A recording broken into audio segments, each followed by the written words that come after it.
Stevie here. I'm presenting on the polarization in U.S. politics today. This is my one and only audience member, Brady. Hi. Okay. So, these days, it's hard to get on Facebook, Twitter, or even turn on your television without seeing the member of one political party criticizing the member of another. As a result, it's not really hard to get the impression that the relationship between the two parties is getting worse by the day.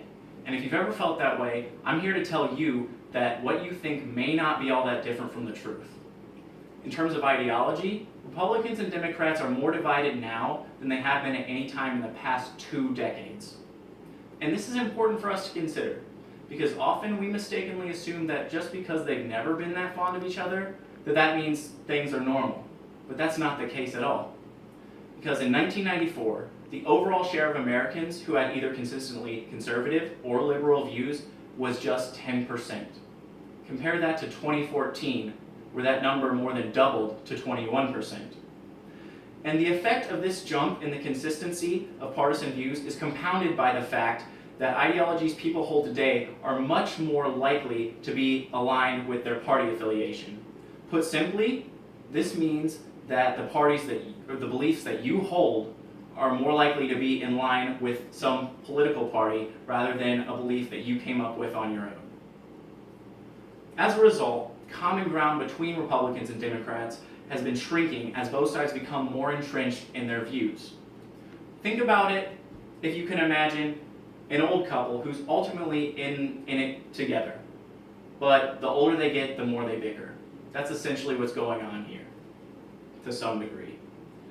And this increasing lack of common ground is also reflected in the parties' attitudes towards each other. For example, just 16% of Democrats in 1994 viewed Republicans very unfavorably. Compare that to 38% in 2014. And likewise, just 17% of Republicans viewed Democrats as very unfavorably in 1994. And compare that to 43% in 2014, just last year. That being the case, the feeling of most people today that politics as usual just isn't getting the job done anymore isn't completely unwarranted. In fact, it makes sense if you really think about it. This increasing gap between the political parties' ideologies ensures that compromises are fewer and farther between. And ultimately, less compromise leads to less getting accomplished. So the takeaway here,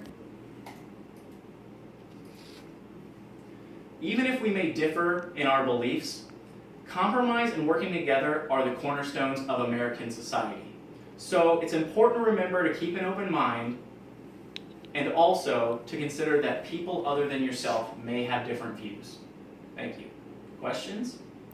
You mentioned social media at the beginning. Do you think that's helping to drive the polarization between the parties?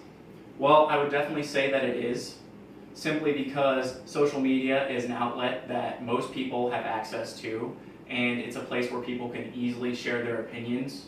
And when you have that many people sharing that many opinions with that many other people, it's bound to add fuel to the fire. It's bound to spark a conflict or keep a conflict going or increase it. So with that, do you think that it will continue to divide? Like the parties will continue to go farther and farther apart, or do you think that'll eventually level out? Well, I would say that one of two things could happen. The divide will keep growing, as it is now, until they reach a point where they ultimately have to reconcile their views because things just really aren't functioning anymore. Or I would say that they will keep dividing until the parties themselves have to restructure into something new, and this two-party system will collapse. At least if it keeps going like this.